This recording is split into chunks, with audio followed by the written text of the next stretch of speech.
All right, let me know if you guys can hear me okay. Remember, if the audio is good, that's on me. If it's bad, that's your fault. You know that. I think we're aware of that right now, right? We're gonna get going in 2 seconds. I just got to set something. Okay, here we go. Boom. What's going on, everyone? Bang. How's everybody doing? I hope you're well. What's going on, Rick? Dolphin, you're new. Sean. So just so you guys know, what just happened here? There we go. Just so you guys know, this channel has quickly hit a bunch of momentum. So we have gained a lot of new subscribers. So if you're new, let me know. If you're OG, and I can spot you guys a mile away, Sean, Vine, Edgar, I know you guys. Let me know where you're from. Let me know what you shoot. Let me know what you shoot with. And we're going to get into this. So I wanted to make sure that you guys always know this is like available to you whenever I can get here. I know I said I would have been here last week for Labor Day, but there was no trains and I was looking at social overall and like nobody was getting anywhere with it. So I said, let's take the week off. So we're here now. What's going on, EJ? Yeah, everybody say what's up to Quinn. How you doing? She's like, oh, thank you for joining us. That's what she sounds like, by the way. As always, we just kind of go through what you guys left as questions on the question sticker on my IG. I'm going to start trying to use the Discord more for that. But before we get going, I kind of want to let you guys know about the events that are going on here at Adorama. First of all, at the event space. Also, you know, if you can't make it here, you know that this channel is here. So you guys can jump in this chat, ask whatever you want to every presenter, things like that. There's also replay, which means you guys can go check out the videos actually, it's two different things. You guys can check out the past events on the live tab, which is where they're all hidden. It's not the first tab when you go to the channel, so people kind of don't find them. But there's also the main video tab, which is a compilation of past events kind of smashed together. I think the last one we did was like a business type one with Vanessa Joy and Joe Sinnott, but there's ones with Cliff Hausner and Chris Knight smashed together, and there's a Joe McNally marathon and a Lindsay Adler marathon and stuff like that. So don't forget to check those out. I'm going to talk about something I'm going to try tomorrow live. We'll talk about that in a second, but let's talk about what's coming up first. First of all, if you are an Adorama Edge Card member, you get to have a kind of a closed class with Susan Stripling. She's going to be going over lighting for real life, lighting anywhere, and lighting anything anywhere fast. And she does a lot of high-end weddings, so obviously she's going to be working a lot in the field on the fly.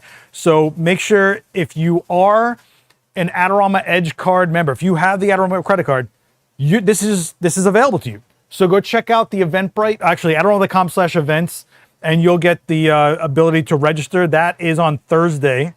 Oh wait, oh my gosh, I'm sorry guys, that already happened. Oh, what date are we at? The 8th.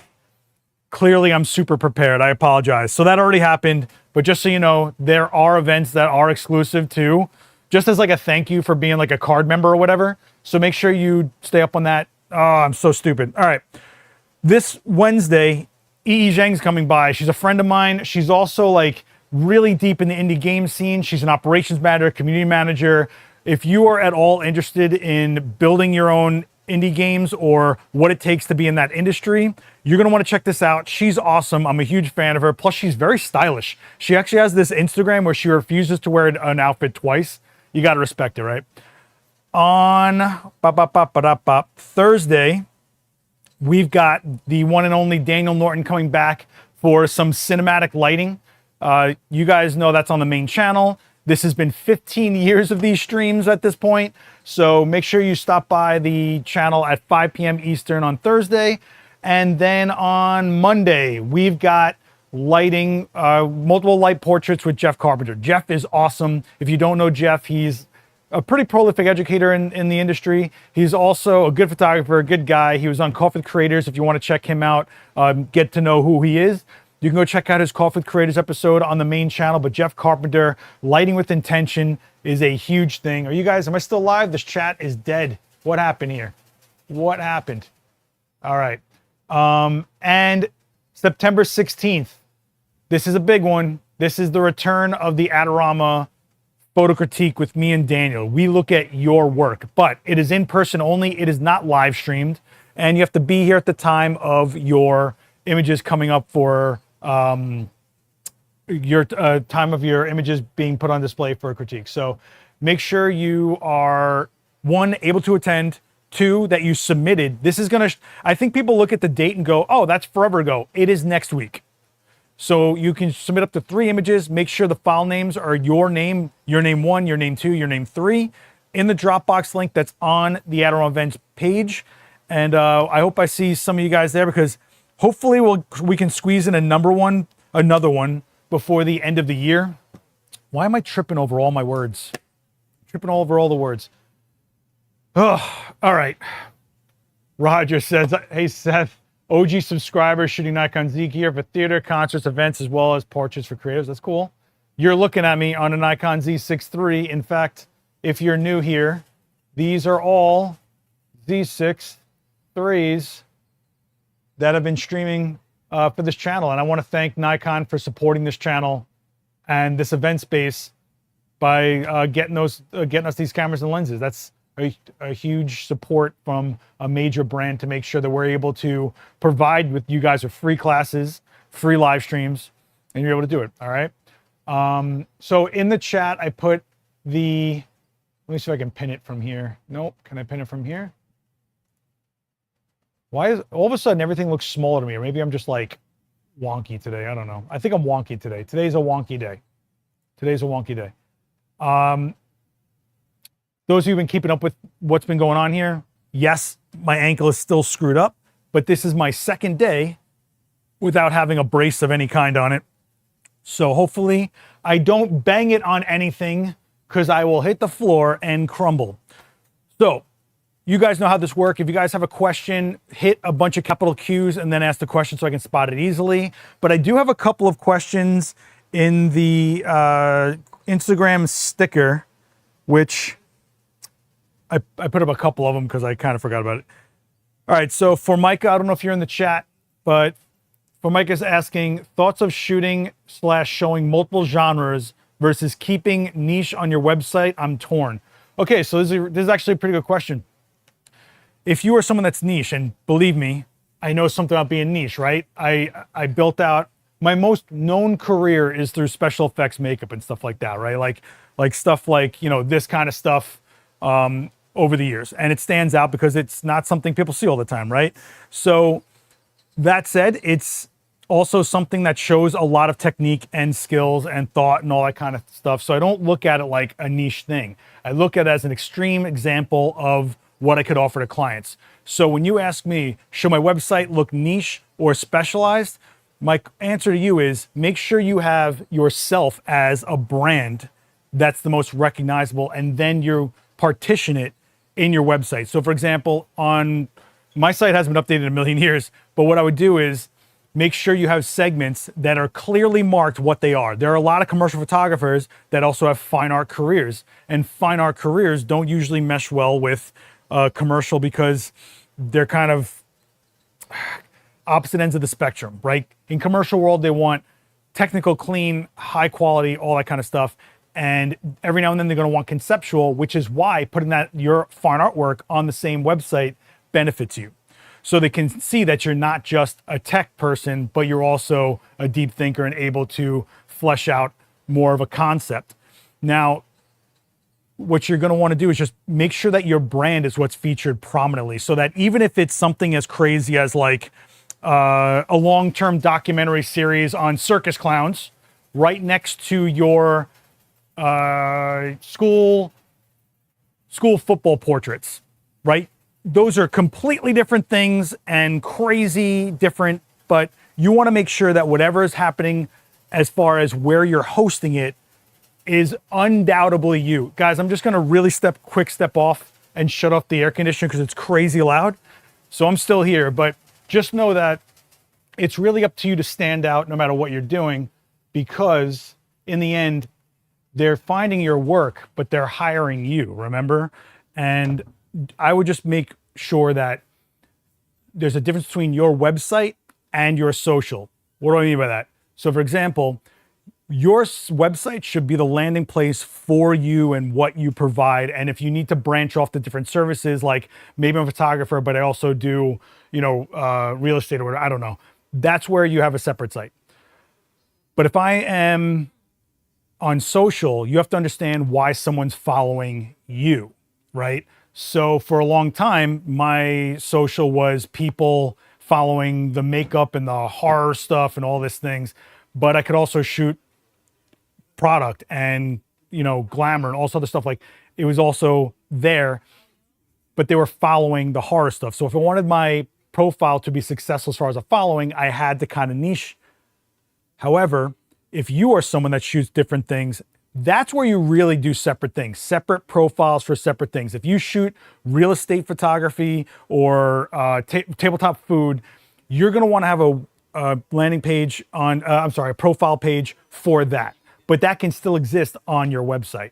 So to really simplify everything I'm saying here, which I think I'm sounding convoluted today. I don't know why I'm like stepping on words today, but your website should be a home base for everything you are, unless it's a completely different service from photography or video, and then link out from there to that type of service.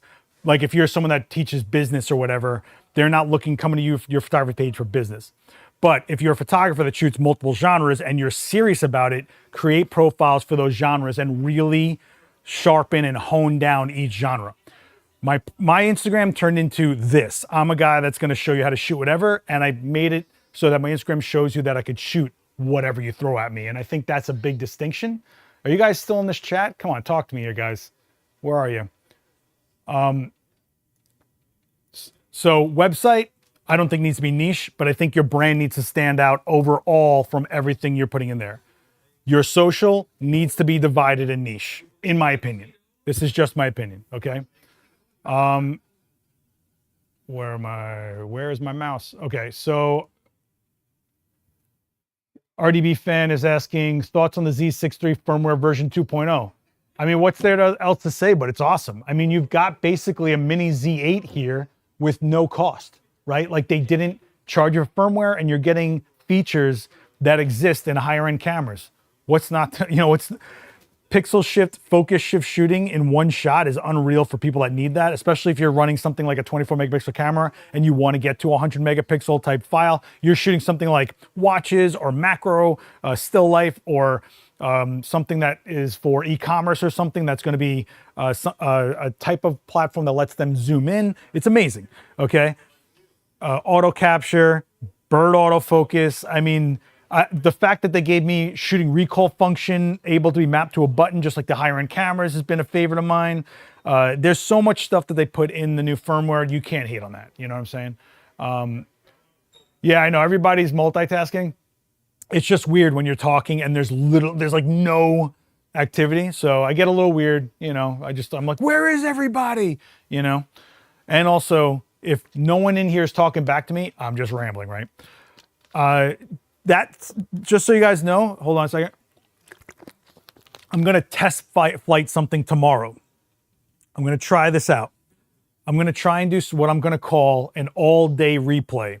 I'm going to stack up a bunch of your favorite past live streams and just run them as a playlist as a live stream. So while they won't be live as far as talking to you, there will be a live chat and you guys will just know it's there all day. So you can put it on if you're working on something and want something in the background and pick up a few things here and there, or you just want something to watch super long form, or if you just want to know that, hey, on Tuesdays, I know that I can just pop onto the event channel and something's playing there for me. I wonder what it is. Kind of like an actual station, you know what I'm saying?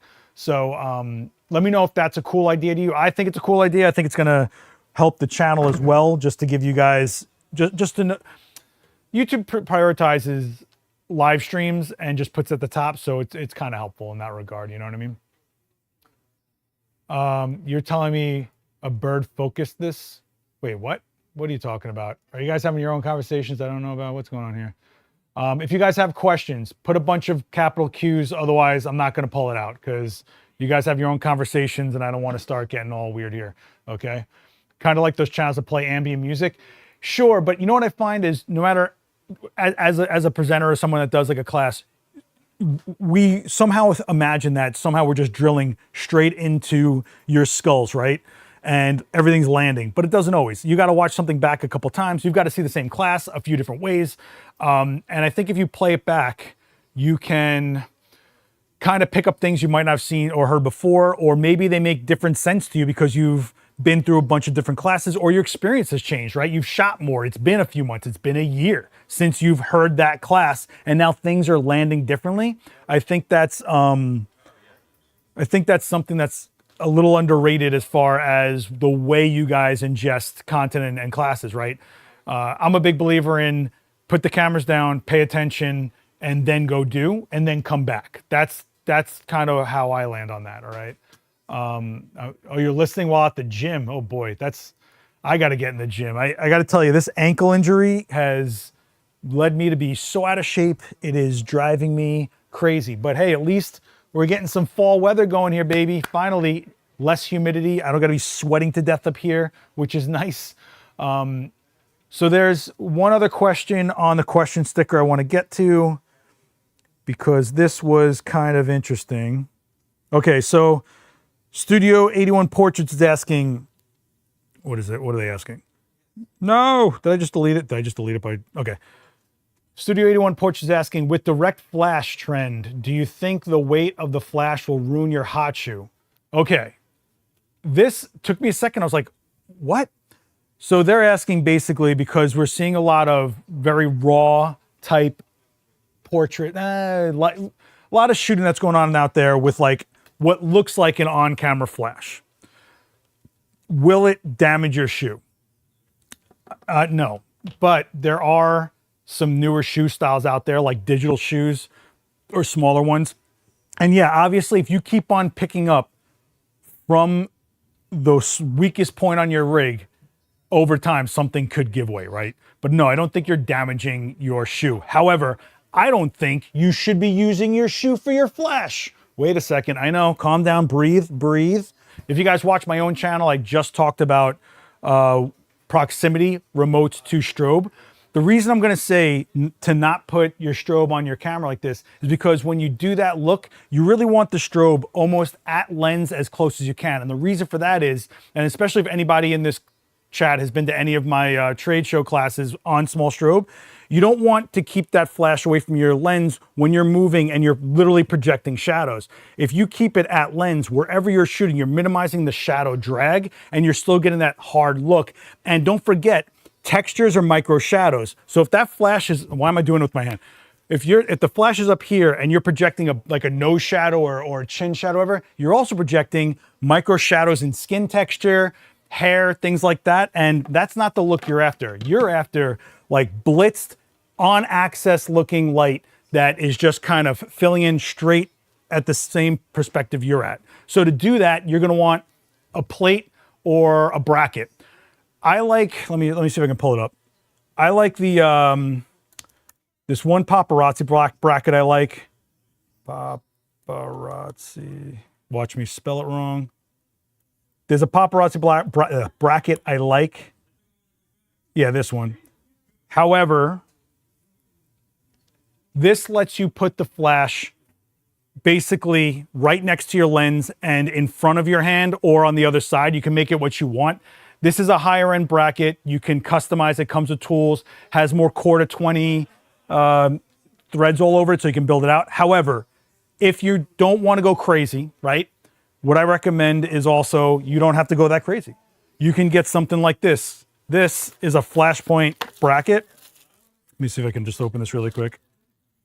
And what this is gonna, yeah, okay. Does this tilt? Yeah, okay. So what this does is it lets you mount your camera here, right? And then put your flash here. So let me, I got my tether all set up over here. Actually, can I do it with the tether already set up? Yeah, I'm not gonna take my plate off. This is the lever lock from Tether Tools, which has a quarter 20 on it. Let me see if this will settle. So what you do is you tighten down to the quarter 20, your tripod thread on your camera, and then here would go your flash, right? So now it's more in line with your lens.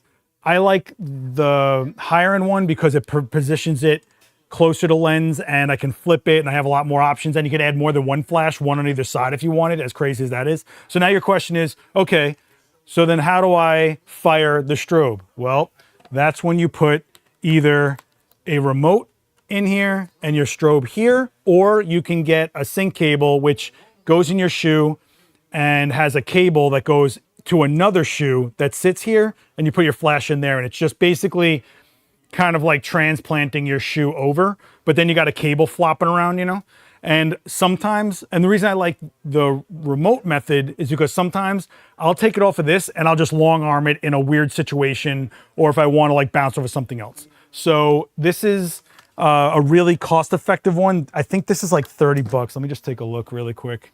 I hope this is helpful for you guys. Flashpoint, what is it called? Flash bracket. And there's a million of these guys, a million of them. So, and a lot of different configurations, and you're kind of have to feel it out and see. Of course, nothing's going. Okay, here it is. Okay, so this is what I just showed you guys. So you see, it's like really just a bar that keeps the flash in line with the grip. The one I showed, the other one I showed you, you see how it can go around your hand, which is the one, which is kind of what I like, okay? So I'll put both of these in the chat so you guys can check it out. Bingo. And I'll put this one in here as well. If you got, what I recommend, if you don't know what you want or what you're doing or anything, go with the lower cost option and see if you even like the way it's doing what it's doing. If you even like the style. A lot of times people get caught up in styles of shooting and don't realize that maybe it's not for them or what they even want to do. So check out the Flashpoint option, and you can build it out from there and figure it out from there. And in my opinion, you can always have a bracket in a box somewhere, and when you need it, you got it, you know, stuff like that. And this doesn't have to be just for a light. You know, I've seen people mount microphones. I've seen people mount GoPros so that they're filming while they're shooting. Or now we're seeing a lot of Osmo Pockets mounted on cameras so that they're filming while they're shooting stills, and it's just working what it does. And they've got BTS or whatever for YouTube channels, or I don't know what it is for, but things like that. So, all right. Was this helpful? So to answer your question, no, I don't think it's wrecking. I don't think on-camera flash is ruining shoes. They were designed to take a flash, but I do think people have bad habits of picking up maybe a heavier camera. Like if I have a Z9 and I have a flash on it, I'm not holding it from the flash. I'm not going to yank it or pick it up from the flash. That's a lot of weight to put on a shoe, and I don't need to put stress and wear on a shoe. So stuff like that. Okay, you guys are lighting up. Okay, let me really quick. Let me go back. Okay. Roger, I'll get to that in a second, but there's questions about this. Well, I wish I had this from my OCF Sunboy used on Friday, but the stand that came with my light started breaking. Yeah, so real quick, do not skimp on grip, guys. Look, I understand, like this is to you guys, like this is the least fun part is a stand or tripods. Everything you're investing in goes on these things. And wherever you go with your gear, whether you change your camera, your lenses, your whole system, you change your light systems, whatever you change, your grip is forever. And you're gonna put, look, this is a $2,000 strobe. You're gonna put it on a plastic stand. Don't do it. And let's say you go, you know what, I don't even think photography or video is for me. I don't want these stands anymore. You can get your money out of them again if you want to sell them out. So don't skimp on grip. Crazy, crazy, ridiculous to me. Also, if you guys do want more of an on-camera flash setup, check out AbCise on, I'm always giving you guys like links and homework. Let me see if I can find it. I'll just give you this playlist, AbCise level up. Let me see if I can find the playlist. Playlists. Come on, give me Ab. Where's Ab? Abadabadoo, where are you? Okay. Here, I'm going to give you the Ab playlist. He's got an on-camera flash solution you guys should check out. Oh, come on. What is this? Command C. Hopefully that's the playlist. I think that should be the playlist, but who knows? Who knows anymore? Let me see. Does it take you to the playlist? Yeah. Okay. It gives you the playlist. Okay. So he's got an on-camera rig that you can check out. Where is my chat room? Okay, cool. Sorry, guys. All right. And Ab is brilliant and one of my favorite ever in this industry, and definitely a guy you guys should be paying attention to. So check out Ab Cisse Level Up for more of that. Okay. Where am I at?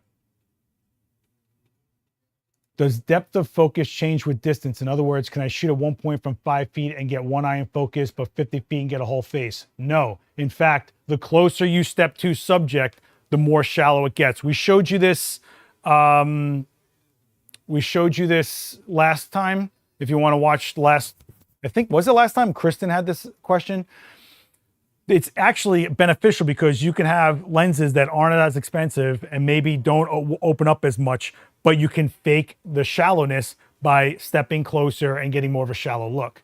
But you might not like how tight in you're getting, which is what the millimeter is about, right? So if you shoot at 1.8 and you shoot a full body, you're going to get that person sharp and everything else shallow. In fact, I'll show you right now really quick, okay?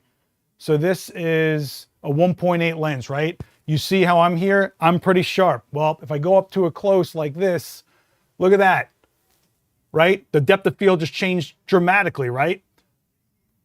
In fact, if I go this close, my ears are probably soft, right? Like my ear is out of focus, right? But here's my eye.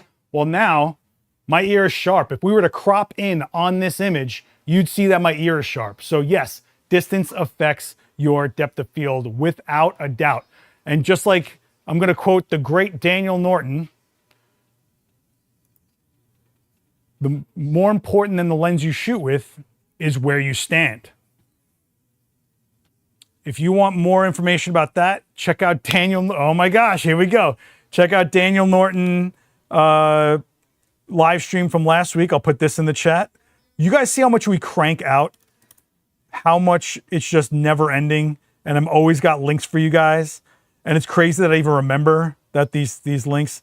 They're perfect portrait lens, copy, and he's going to talk you through. So Eddie T, that's your homework. Make sure you watch that video and listen to Daniel, okay? He's going to walk you through what's up with lenses and what you should look out for and things like that. That's it. You know what? Maybe that's what we do from here on. All you guys get homework individually. When I'm throwing you links, you must watch those links, okay? You will be tested, and if you fail, I'm kicking you out of here. That's it. No more for you guys. Who was texting me? Cliff Hausner called me. Hold on. Should we call Cliff back? Let's call Cliff back. Let's call Cliff Hausner back. The legendary pro photo guru himself. Mr. Seth. Hey, Cliff, I'm live right now. You have a real knack for calling me while I'm live, so I figured I'd let people know you're still alive. I'm still alive. I'm still here. If you guys want to know who this is, Cliff Hausner is in the lighting masterclass video that's on this channel. I mixed it with Chris Knight. You can go check that out. Cliff is the man. He's like, I love this guy. I haven't heard from you in a while, man. I hope you're well. I'm doing well. I'm just checking in on you and seeing how things went in Chicago. You'll call me after you're done, okay? I will call you after I'm done. All right. Later. Take care. Bye. Bye-bye. He almost let one loose there, huh? All right. Yeah, we do need Cliff live again. I love Cliff. I can't explain it any other way, but he's like everybody's crazy uncle. I love this guy. But he retired from Pro Photo, so we haven't been working together, so hopefully I can get in touch with him. Maybe we can shoot something cool, or I'll get him in here as an independent educator. Why not? Whatever, you know. Your answer totally helped me shoot more efficiently last week. That's awesome. I'm glad. I wasn't sure if I answered your question efficiently last week. I feel like I'm a little scatterbrained this week. I apologize. A lot of things going on. My mind's a little messed up here. So Dolphin saying for the question about depth of field, an app called PhotoPill can be useful to visualize it. I don't know about that app, but what I will say is don't get hung up on this distance gives me this much depth of field at this situation. Stop it. We do too much of this. Look at what you're doing. Let it be a feel, because this is as much of a feel as it is a science. Yes, there's numbers, there's math, there's physics. Great. But all that will only get you so far, and then the feel is really what makes the impact. So forget about, oh, their head is 10 inches and I need this to be, shut up, stop, shut up and stop. Look at it. Where are you going with it? Is this how you want to go? Shoot, change it. Shoot, change it up. Shoot, change it up. Take a look. This is where experience trumps everything. So where someone that's been shooting for like 25 years, like the guys you see in here shooting, or girls, we can get to an image in 10 minutes when it might take someone all day, because we know exactly what's going to feel, what's going to hit, where we want to go, and we just go there. It's the same thing as saying, I'm going to go to this, I'm going to go to this store. Okay, well, where's the store? It's over there. Okay, do you know how to get there? No, but I'll find it. It'll take you longer than me, who knows exactly where I'm trying to go, right? Okay. I am totally lost on... Roger, I lost your question, buddy. I'm sorry. Hang on. Hey, what's up, Rich? How are you?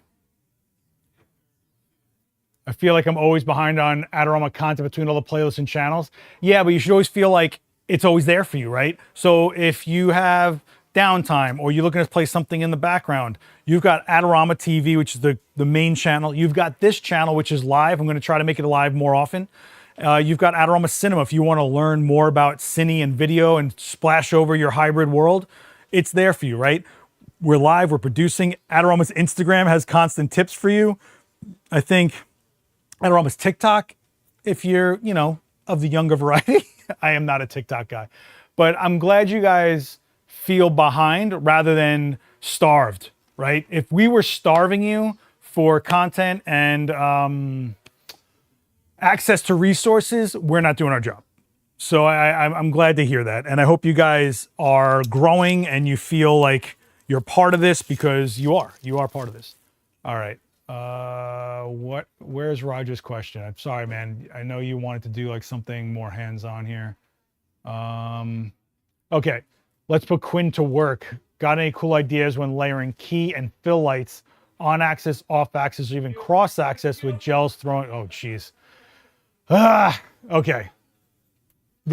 As far as cool ideas, I think you're going to hate my answer to this. We get so wrapped up in what the setup is rather than what we are shooting. So when Daniel the other day shot with Justin, he did basically a zoom reflector, just a straight up light with an umbrella as the fill. And you could see how you're controlling the fill and the key in the same axis of light. You have to kind of understand that the fill light is basically where you start seeing sophistication in the light, okay? Key lights, we create our shape, and you can refine shape and you can make decisions about that shape. Like, for example, a smaller light source to really sculpt someone out, but the second they move a little bit, the sculpt is off. Or you can have a large key light and give that person more movement, and maybe they're less sculpted, a little more flattened out, but you might get photos that show more of a freedom to your subject, that they can move, that they can be more candid, which is gold, you know? And you have to kind of make the decision of, what is this shot about? Is it about my lighting, or is it about the subject I'm shooting? So then what am I talking about the fill light, adding your sophistication? Once you've set your baseline for your key light, your fill light shouldn't even, in most cases, you shouldn't even realize. You shouldn't even realize that there's a fill light. In fact, I think that's one of Joe McNally's famous quotes is, fill light is the light you realize is there when it is the light you don't realize is there until you turn it off. All right? Your fill light should not be interrupting your key light if you want your pattern of light to stand out. Your fill light is to break up the density of the shadow after you've created that shadow pattern, okay? So let me throw a light at Quinn really quick. Let me throw a background down really quick, and we'll throw a shadow pattern from a key light, and we'll work from there, okay? The thing with gels is they can very quickly be like, why am I looking at a bunch of colored light? You know, when you look at reasons for gels, they can either be effect or to create environment, atmosphere, which if you've seen any of my cinematic demos, I lean on gels that mimic actual light sources in the world, right? So I want you to see, you know, tungsten-y warmth, or I want you to see fluorescent tube greens, or that rusty black urban sodium vapor or whatever. Like those are the choices instead of like pink because I like pink or whatever. You know, it's like, I don't know. All right, let me throw, these are Profoto B30s, 500 watt second lights. I'm just going to, you know what? Do I have a beauty dish somewhere? Because that would be awesome if I did. You know what? I think I do, actually. Actually, you know what? Nah, I'm going to use this. I'm going to use the Profoto Magnum White with a white grid. And you're going to say, why the white grid? And I'm going to tell you it's because that's what's sitting here. No. White grids tend to break up the contrast line, like the actual line of shadow to highlight, a little bit more than just grids. And this will give me a shadow pattern. You know, let's start without the grid, actually. Yeah, so that way I can do just a quick bounce to show you what I'm talking about when it comes to fill light. Everybody with me? Talk to me. Talk to me. Are you with me? Where's a sandbag? Man, I gotta tell you, I'm so scared to twist on my ankle, but while I'm talking, I'm not thinking about how I'm walking. If I hit the ground, someone just call the Adorama store to call 911 or something. Not 911, but someone just get me some help. I am not gonna be able to get up, that's for sure. All right, let's do a quick overhead, little hi-hat kind of feel, like a tabletop-y kind of feel. I don't even know what this light is set to. Let's see. Whoop, nope, we're not doing that. Okay, we're not doing that. Who used this light? Oh, this might have been from a wedding workshop or something. All right, let's do this. And let me put on the modeling light so I can see what's going on. All right, let's do a very, very top-down, tabletop-y looking light and very street lightish, okay? So very black, right?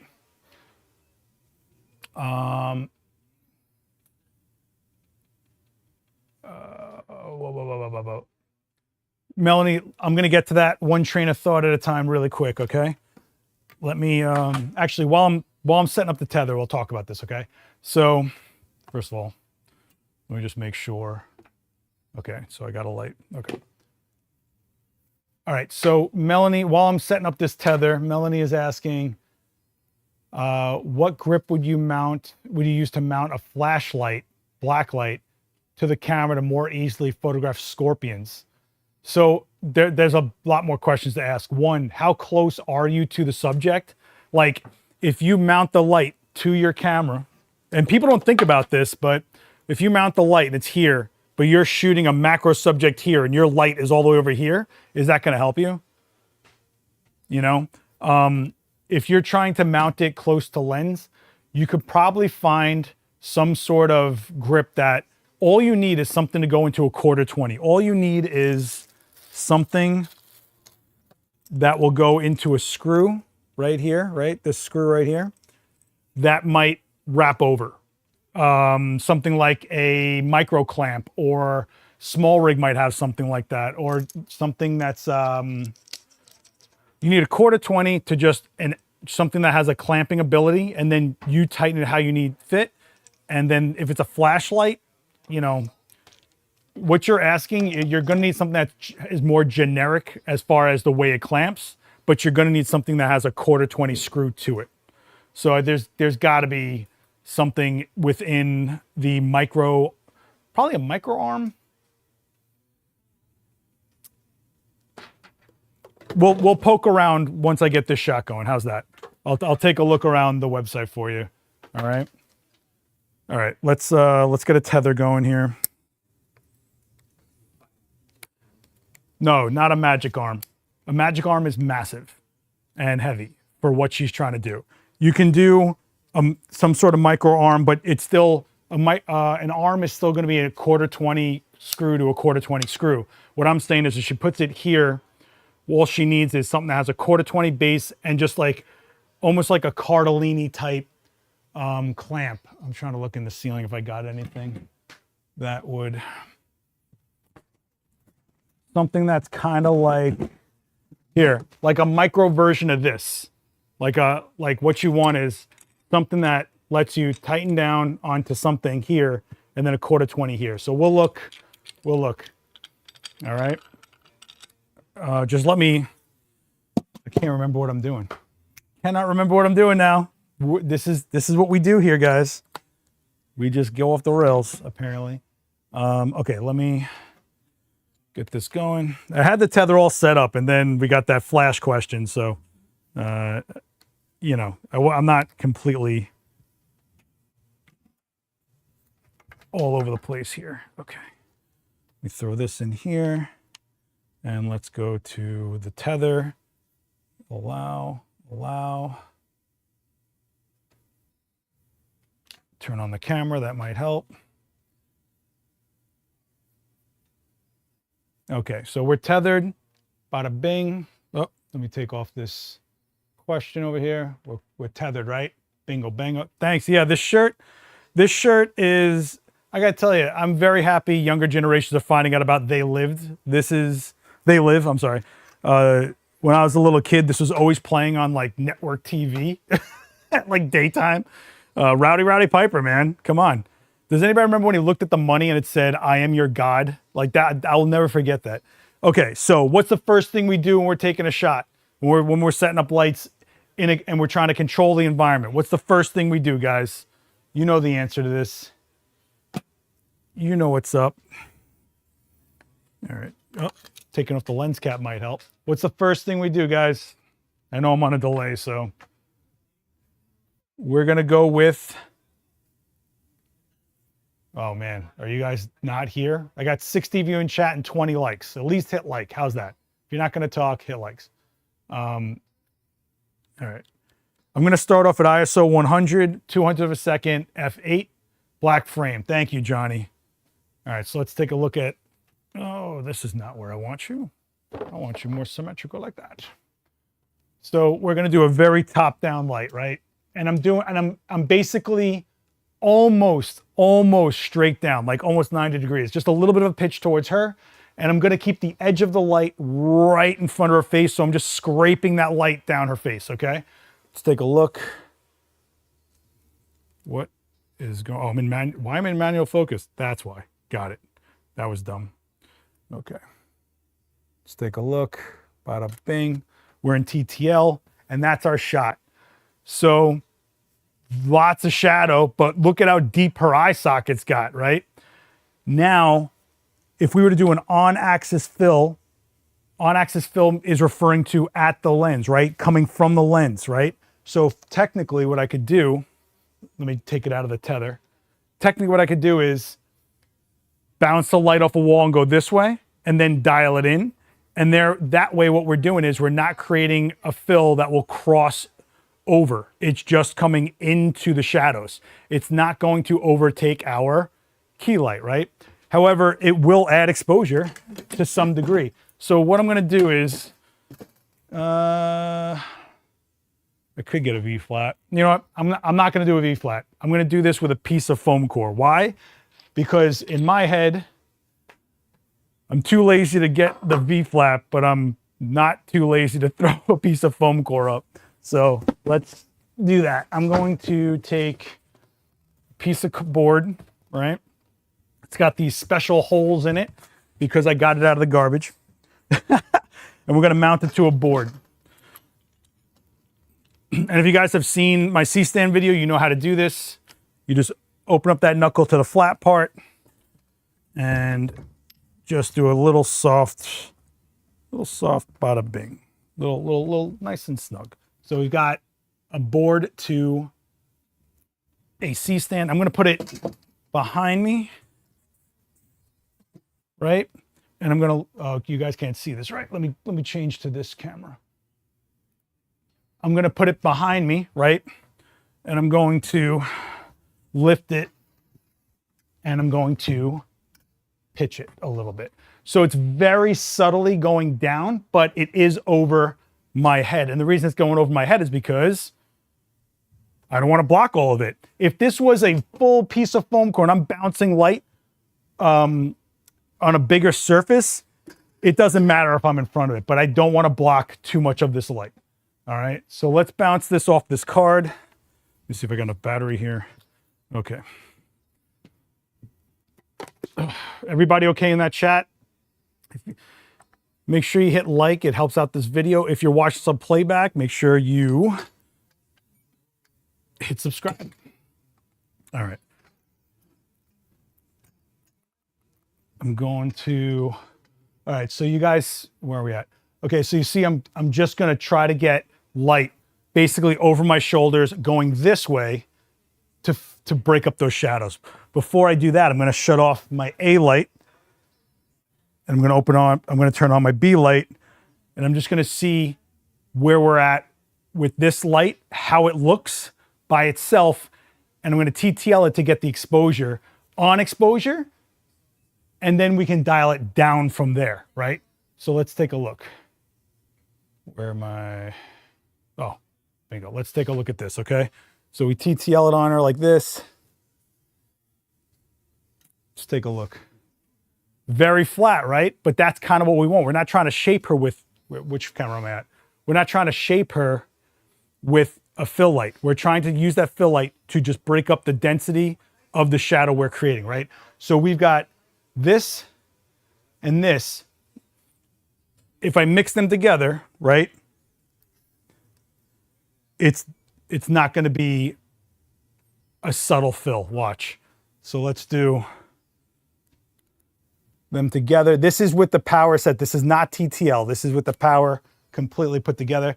And so what you're actually seeing here is, look, shadow pattern, that's a flat as hell light. And then you can actually see that there's shape happening, but it's still like not nice. Like it's not a nice light, right? If I take 2 stops out of this, which I forgot which camera I'm on. This, if I take 2 stops out of this light, right? And we try this again. Let me just put this up. This is where we were. And this is an on-axis fill. Now look, we got the shape we're looking after, but we're breaking up the density of those shadows, right? So now we're able to get more information and softness out of where we're sculpting her, right? And this is because it's on axis, right? It's actually a little off axis, but I'm kind of cheating it because I'm literally in front of it. But to show you how close to on axis it is, that's the fill light in the middle, right? So we know what I keep on doing this. Let me just do this, guys. What I try to do is set my fill light at exposure so that I can at least see where the pattern is going with that light. And then we underexpose it to our keys. So this is key light TTL, fill light TTL, and this is fill light 2 stops under where we were here. And we can dial this in however we want. I can take out another 2 stops if I want, right? And then just make it crazy subtle, right? And so if you look at the difference between this and this, subtle, but it's there, right? You see the difference in her skin texture? And you can really fine tune it. Throw in another 3/4 of a stop on that fill, fine. Be one of those guys, right? So you see the difference? We're keeping the shadow pattern that our key light is doing, because our key light is the light that shapes the subject. Forget about this, it's the main light. That is some 1980s textbook garbage that YouTubers just keep saying. You can have multiple key lights in a frame. How is it a main light? So your main light shapes your subject, your fill light refines those shadows, right? I don't know if you guys can even tell on the stream, but even just seeing her Cupid's bow right? The shape of her lip. But we're not disturbing the pattern. Does that make sense to you guys? Yeah. Yeah, first thing we got to do is take a lens cap off. That might help. I think you're saying that if we use gels, they should be motivated by some environmental choice. No, what I'm saying is if you use gels, make a decision for why you're using gels. If you just want to have fun and throw colors around and make it a color theory, color blast, knock yourself out. If you're looking to make an environment that someone could correlate to an actual real scene, a pink and a neon green gel flying everywhere, who's an environment in that other than like a party kid, right? Or someone near neon signs. If you were to take gels that were CTO, CTB, minus green, the magenta, if you were to take urban vapor, industrial vapor, any type of gel that is mimicking more of a temperature and color cast rather than an actual color tone, meaning it's mimicking a light source that could actually exist out there. So let's say you're shooting an athlete and you want to make it look like it was in the late 80s and they are in their early years at a basketball court. You might want to use something that doesn't look like a clean 2025 LED light. You're going to want to hit that person with some sort of environmental feel that looks like that weird orange that you remember from gym class. And then what we're doing with the key light is we're neutralizing where we want our viewer to really sink their eyeball into, but we're giving them the atmosphere around that key light. So that's where the sophistication comes in the fill to me, right? You can expose for your environment, like in here, you guys always see it's blue in here. Well, that's the environment of the event space. If I was, 50 years from now and someone says, hey, you remember that event space you built a million years ago? Oh yeah. I'd want to think about images that show all the blue light that casted everywhere in here because that's the way the event space feels to me and that's how I remember it. If I were to shoot somebody, and actually the thumbnail we always use for these live streams, Joe McNally shot me in here. If you notice, all the lights are doing what they do, but that's what those lights do. If you're going to tell me you want to use gels, I'm going to ask you, tell me the reason why you're going to use the gels. It's such a drastic thing and literally a filter of your light that you're going to have to make a decision. The first thing we do is intent. Why are we shooting? What are we shooting? What are we shooting for? Is it that person, that makeup, that outfit? Is it e-commerce? Is it for a scene? Is it the character? Is it to promote something? Is it for them? Is it to be a portrait? Is it more of a commercial type shot? What is the shot and why? And then you're going to tell me, well, I want to use gels.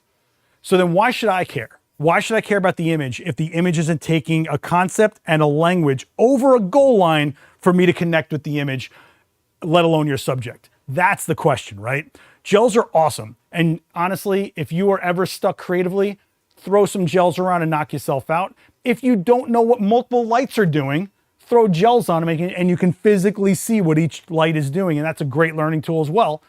And you might even like it creatively, right?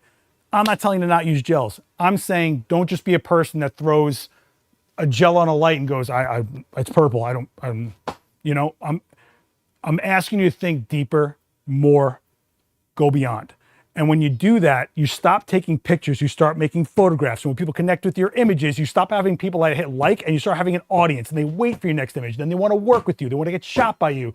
And then you wonder how you got to where you're at because you cared a little bit more and you brought everybody else that's looking at your images with you.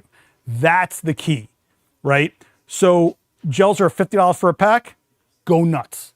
Now it's just like anything else. We refine our language, we refine the way we speak. So after you've had all the fun, now start saying, so how do I use this, right? How do I get into this? This is gonna sound so stupid, but I know a bunch of you kids in this chat are gonna feel me.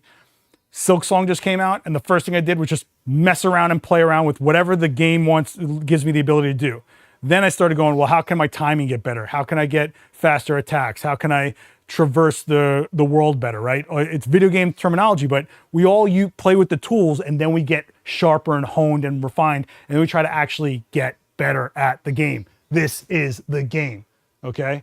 Would you use gels to match incandescent with LED? I got stuck in a studio with mixed lighting. Yeah, so sometimes what you're gonna wanna do is instead of playing with apples and oranges, you kinda wanna just play with apples, right? So if you're saying they were in tungsten light, is that what you're saying? If you were in tungsten light, you want it all to be Would you use gels to match incandescent with LED? I got stuck in a stew with mixed lighting. What were you trying to do? How about that? How about we get a little bit deeper on that? In the end, you might be stuck in something like years ago, you'd be shooting in a place that had fluorescent lights in the ceiling.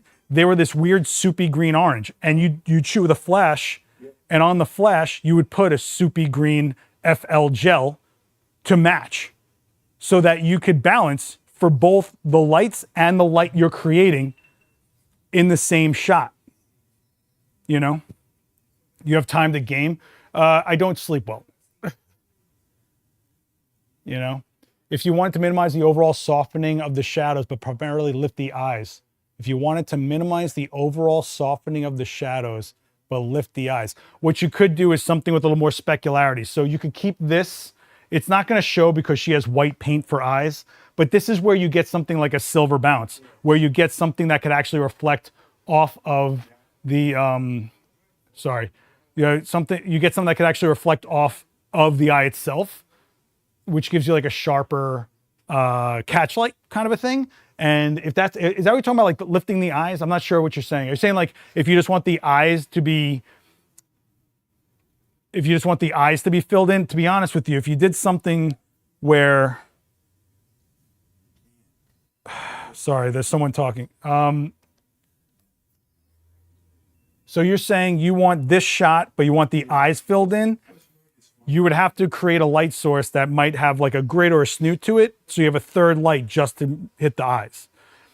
I would watch that because then the light starts feeling a little awkward, but you could get to a very interesting frame from there if you wanted, for sure. So it would basically be about lighting just for the eyes itself. So you set your overall pattern, you fill in that pattern how you want, like we just did, and then you light just the eye. All right. My white balance was all over the place. I couldn't get color consistent from angles. Yeah, your white balance is going to be all over the place. So you're talking about the LEDs and the incandescent. Like, what were the incandescent lights?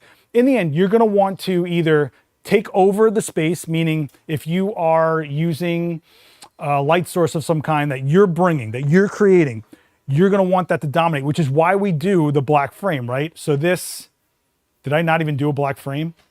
No one called me out on not doing a black frame. Where were you guys?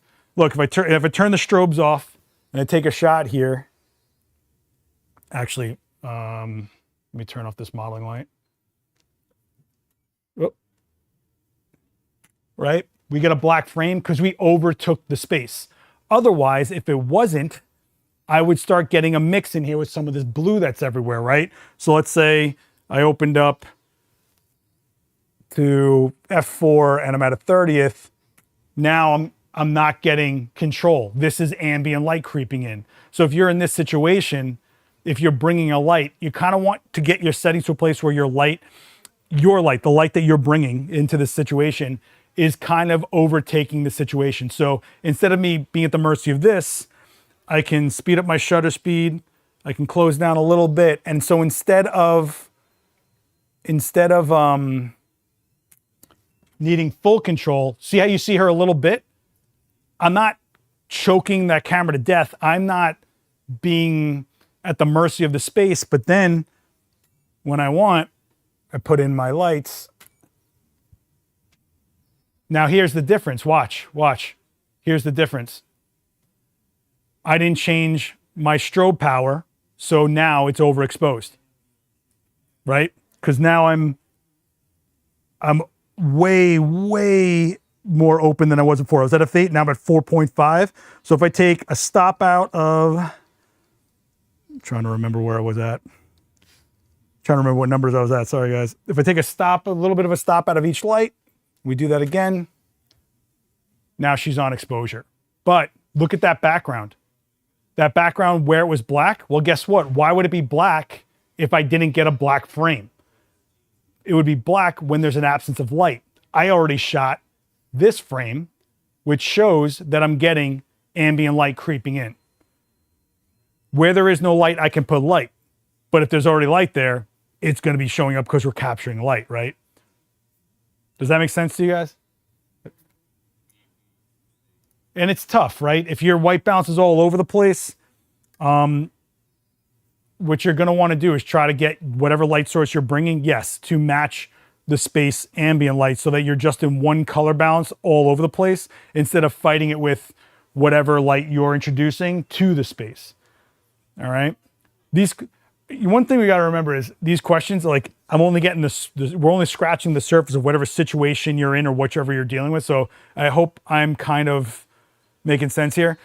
This is also why RGB, if you're using constant light, like you bring an LED light with you, this is why RGB lights are so helpful, because you can literally dial in magenta green value, warm cool value, and kind of match what's going on. You can use gray cards, which are cheap, just to take a shot off of a gray card so you have a neutral place to then white balance either in camera or after the fact, because you're shooting raw files, I hope, right? You can also just shoot something that's white and try to get that to be your, in the environment, and get that to be your base point. You have a few options when it comes to white balance. And every situation can be rough, but if you're in a mixed lighting situation, you have to make a decision of either go with the light that's in the space and try to match, or try to overtake the space with the light that you're creating. Does that make sense? So the latter is way harder because you might need more power than you have. Meaning if I close down my aperture and I get to that black frame, is the light that I bring powerful enough to still give me an exposure? This is why when people say like, oh, this LED light can overpower the sun. No, it can't. No, it can't. If that's true, you would be able to get to exposure settings that lock out the sunlight and give you a black frame, and then introduce this LED light, which if it's that powerful is melting the world wherever it goes, okay?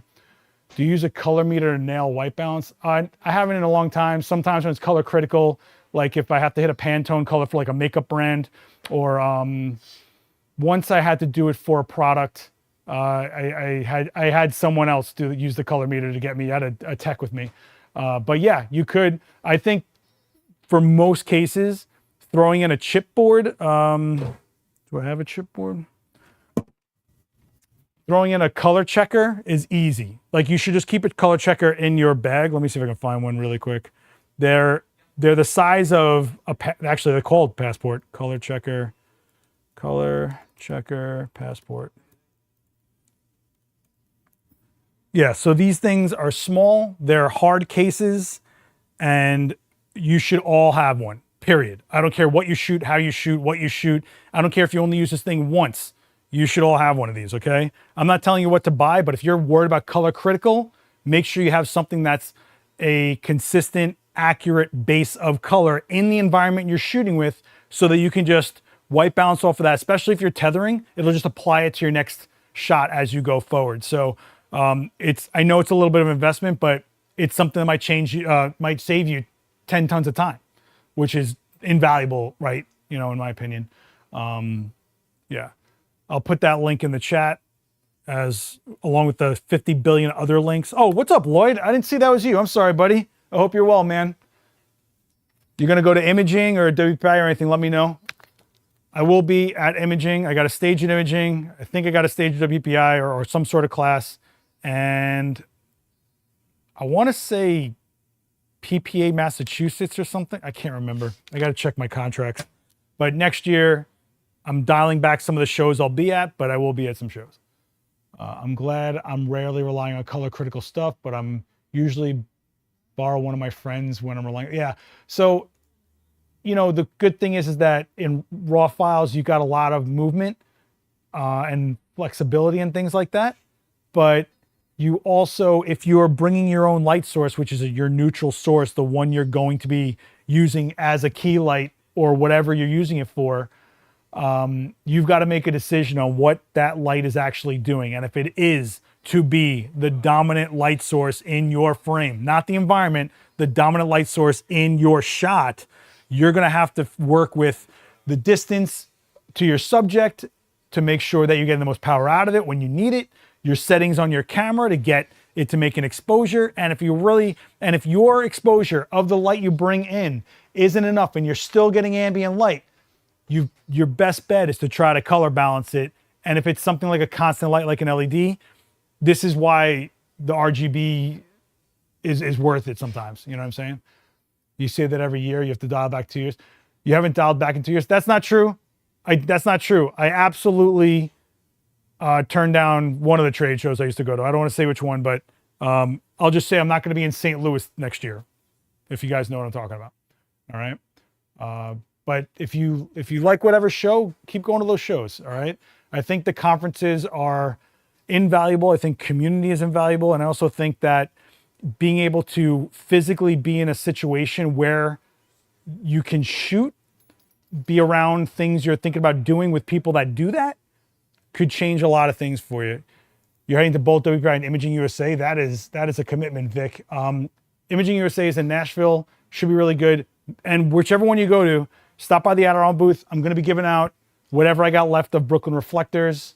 And of course the demos. I'm trying to bring Daniel with me. Yeah, my ankle, I know.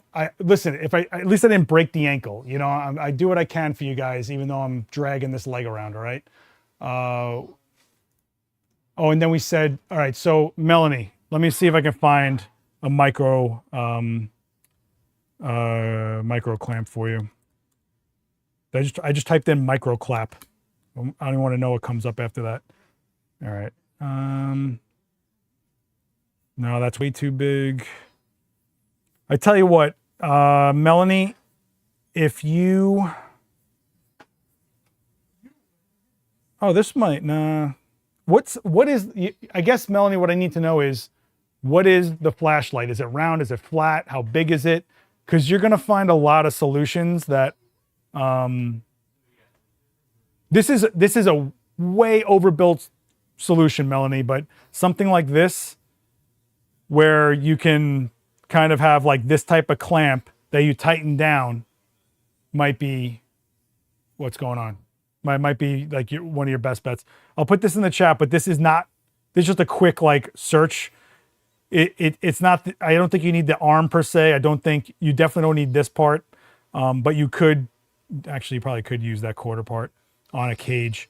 I'd probably get a cage for my camera, and then I would screw this into the cage and then put my flashlight in here. And that's how I would do it. But it is an expensive, really overbuilt solution for what you're talking about. But on a quick search, something like that. Does that make sense? So all these cameras that you see have cages on them in the event space. And that just puts, they're not a lot of money. And it puts a frame around your camera and a bunch of 1/4-20 screw points. Now screw an arm in there that has a clamp on the other side, and you put whatever you want there. All right. You put one in the Discord. You know what? This laptop doesn't have Discord. I will. Man, this one went all over the place. I don't know which ones you caught, but thanks for coming to them, Johnny. I appreciate it. My man's ankle was saved by a lifetime of pizza. I don't want to say it's a PSA for eating more pizza, but the bone didn't break. That's my primary source of calcium. You do the math, right? I'm just saying, you know, mozzarella cheese will save your life. I'm a living example of it, apparently. Everybody cool? I mean, we are over the hour, but if you guys have still got stuff, if you're new here, don't forget to hit subscribe, and don't forget, we got a lot of live streams coming up. This is going to be a pretty packed up week. We've got EE's going to be joining me, indie game operations manager, community manager. She's really deep in the indie gaming developing world. Works for Heart Machine, I believe, and she's awesome. Love her. Also, Daniel's going to be here on Thursday doing light like a cinematographer. If you want to talk about light theory and color, this is the one. Honestly, he's going to be talking about environmental. He's going to be talking about cinematic light and color and all that stuff. You might want to check that out. Jeff Carpenter is going to be here on the 15th. That's next week. He's going to be here at 5 p.m. So next week, I'm not going to stream. I don't want to cannibalize the channel. He's going to be the stream for Monday at 5 p.m. So he's going to be doing multiple light portraits. He's an awesome educator, great photographer, great guy. And then the critique on the 16th, guys. If you are in New York, if you can get here on the 16th, this is in person only. We do not live stream this. You submit up to 3 images. Me and Daniel pull them and we talk about them. It is not a bash. It is not a roast. It is basically constructive feedback, okay? So make sure you are checking out the Adorama event page. I'm still here, guys. I'm just kind of, the handle is a little less than an inch across, and the light is heavier for flashlight. Yeah, so I would get a cage that gives you a bunch of quarter 20 points. I would put an arm in there that has a quarter 20 screw and then some sort of clamp on the other side of it, and you should be fine. Yeah, Small Rig, Condor Blue are like the two cage companies for sure. Condor Blue has done some pretty wild stuff. Yeah, boy, this one kind of flew. Maybe because I'm not struggling so hard today. So next week, I'm not going to be here, guys. We're gonna save the stream for the 5 p.m. I don't want to hurt this channel, Seth, I'm thinking about getting an X100 for a walk around camera story review on it. How's it been for you the last few months? I love that camera. I have loved that camera 3 generations prior to this one. So good luck getting one, I guess. I know that Adorama's gotten pieces here and there. I mean, Marav, the X100 how often does it come in?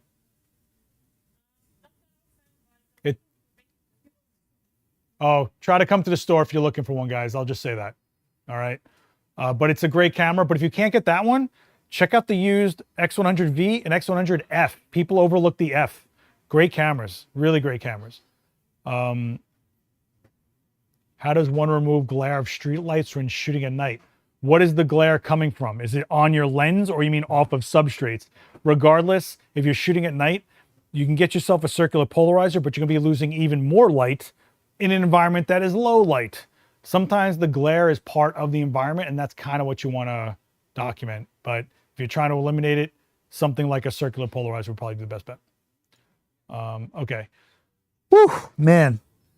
Don't forget, you guys can check out my work here on Instagram and also on my YouTube channel, which I'm getting back into. I just put up a video this past week. Comic-Con's coming up. I'm going to be covering Comic-Con. And I don't know, I'm debating if I should do a class in here, like a formal class with an actual model, but Quinn's my girl, man. Look at this. She's pro. This one felt messy. This felt like a really, really messy one. I apologize. I'll be sharper on the next one, I promise, okay? Yeah, the open box X100 were a thing because people placed pre-orders literally everywhere. And then they got multiples of them. And so some of them came back open box and you guys get the benefit from that, Yeah, the used section at Adorama has some real surprises sometimes, without a doubt. Ab Cisse checks it every day. And he has gotten some rare items that I wish I stayed aware of for myself, honestly. Oh, man. Oh, I always have to figure out a way to do a thumbnail. So let me fake a thumbnail for you guys. Like, yeah, does that work? Like a thumbnail? Like, we'll do this. We'll do this. Like that. So I'm talking about like angle of light, maybe, like,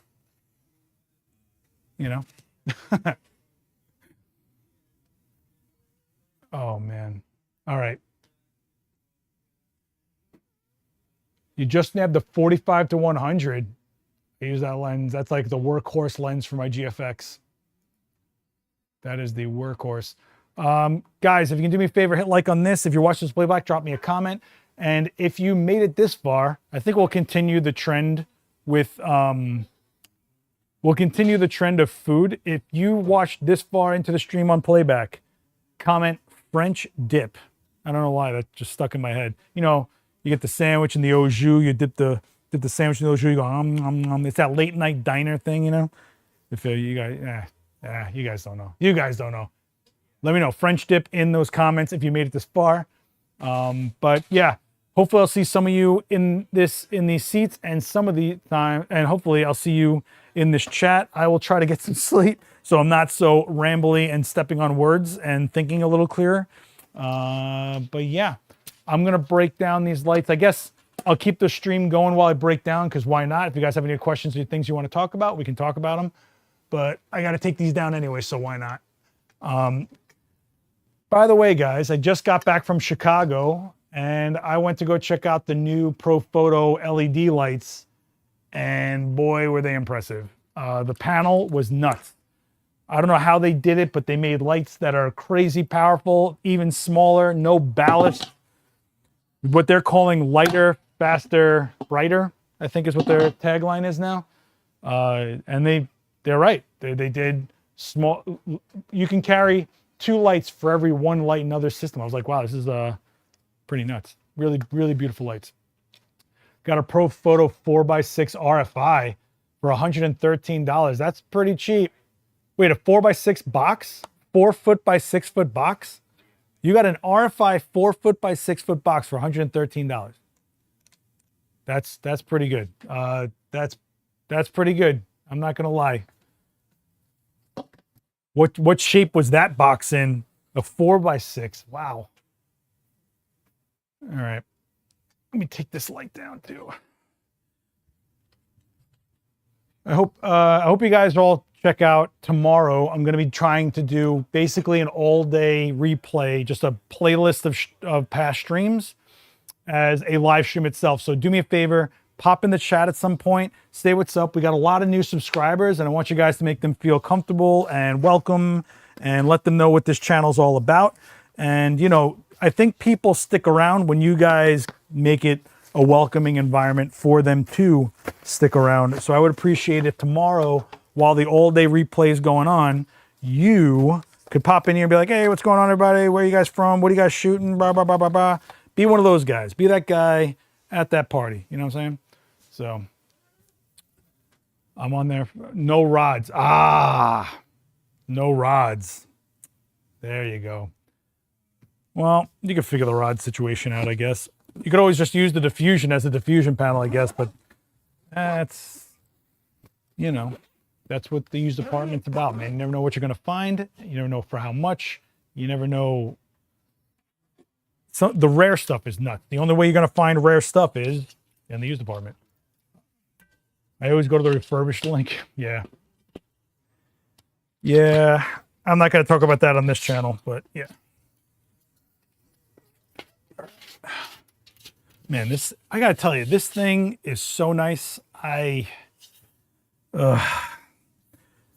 know, sometimes doing these demos and these streams for you guys, I end up spending more money than I'm making for the week. And I'm like, I got to stop buying stuff just because I like the thing, you know?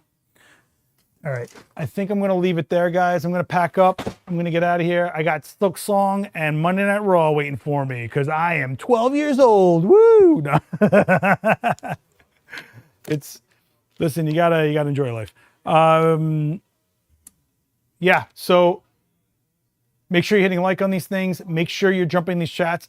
And do me a favor, when you see this channel go live, even if you can't stick around, just pop in and say what's up in the chat.